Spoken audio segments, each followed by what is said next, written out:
Low interest costs globally have protected potentially distressed owners and reduced the supply of property for sale. At the same time, low savings rates have encouraged the wealthy to move investments out of cash and into property in the search for acceptable yields. Hong Kong-based Tim Murphy of IP Global is in Singapore to share with us his latest insights on the global property market. Good morning, Tim. Thanks for joining us. Morning. Now, Tim, is the global property market in any danger of crashing? Absolutely not. I think you have to remember that it's only Singapore, Hong Kong and China that's had this incredible run in the last 6 or 12 months. Most of the world is still underwater. Take Korea, there have been 30 developers have gone bust already this year. So I think with the markets as they are now, with very low interest rates, I think that's absolutely not going to happen. What about the US property market then? Do you think that has sort of bottomed out, and when do you see a recovery? Yeah, we've been hoping this for about 2 years already. We keep thinking it's already bottomed out. It's 27.7% below its peak 4 years ago now. So I definitely think there's room for manoeuvre there, but I don't see that happening very quickly. The economy is very slowly coming out of its slump. So if anybody's looking for a quick buck, they're not going to get it in the US for quite some time yet. And what about in Europe then, where the government's embarking on an austerity drive? Do you think the market can hold up there, especially in London? That's a particular favourite among Asian investors.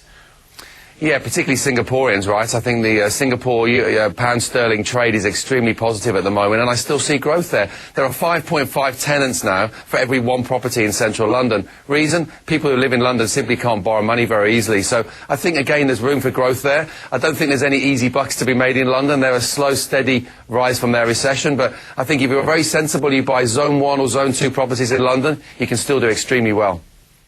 Well, Japan's economy is facing deflationary pressures. Are property prices also under downward pressure? Absolutely, definitely, and I don't see any way out for them, certainly for quite some time. The banking sector for both Korea and Japan has been hit much harder than the rest of Asia.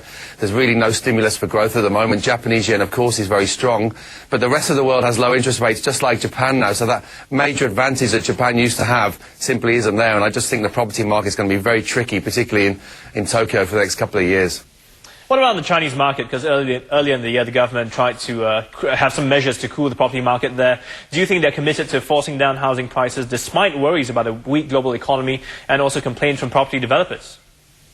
Yeah, I don't think they're going to listen to property developers. Property developers have made a lot of money the last couple of years. Remember that China's more than 30% up since the market rebounded, some cities even more. There's absolutely no way the government's going to relent on that. This is the second round of measures now, and they're absolutely sticking to that. And you have to give them some credit because it's really worked. The Chinese property market in the last month has really slowed up, and it absolutely needs to. They don't want high inflation. They don't want inflation yet in that economy. So for sure, I think they'll stick to their guns, and I think the market will be somewhat subdued for the next 6 to 12 months.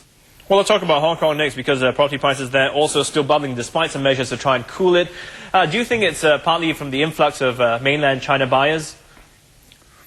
Absolutely, but again, these low interest rates I keep talking about, while there's low interest rates, people in Hong Kong are spending 41% of their income on their mortgage. It was over 80% back in the late 90s, in 1997. So it's a cheap market to buy in. It might seem expensive, but relative to interest rates and affordability, it's still very cheap. So yes, mainland money is definitely there, but the Hong Kong Chinese are seeing the value in the market because it's so cheap for them to buy in because of low interest rates. Well, let's talk about Singapore next, because just last week the government introduced some measures to try and cool the property market here. Do you think prices will fall or remain on hold in the next 6 months? Again, I hate to keep repeating myself. I think for the same reasons, for low interest rates, I think Singapore is still in a very good shape. I think the mass market now is absolutely going to steady out. You know, excuse me, the measures they brought in with HDB, with trying to get people not to drive HDB prices up, will definitely keep the mass market similar to where it is now. You might see a minor correction, but I see this market as very, very steady. Value for me in Singapore is now in the luxury end. Remember, the mass market has already overtaken 1996 prices, but the luxury market is still more than 20% down on the peak. So for me, the value now is in the luxury market. But I don't see any correction, any major crashes here. I think the market will be nice and steady. So what kind of advice then would you have for foreign investors wanting to buy into property in Singapore? Well, number one piece of advice, you're not going to make any quick bucks anymore. We've seen incredible growth in the last 12 months, and you're not going to turn your money around in 6 months. You need to be slow and steady and expect to look for the long-term growth in this market. Singapore property market is a very great story. Remember, again, supply levels are still very, very low here. But my major advice to overseas investors, bet for the long haul and go for the luxury market. And if you had to pick a few countries in Asia, where should people be putting their money right now? Well, I've been very bullish on Malaysia for quite some time. It survived the recession extremely well. Interest rates are very, very steady there. And I think what you're now going to find, because of the amount of money coming out of China, out of Hong Kong and Singapore, and not going into their domestic property markets. Remember, those three markets, the governments have been very heavy-handed with legislation to try and cool the market. I think you're going to see a lot of money going into the Malaysian economy in the next 12 months. So my bet at the moment is definitely the KL market. All right, Tim. Well, thanks a lot for your insights. And that was Tim Murphy, the founder and managing director of IP Global.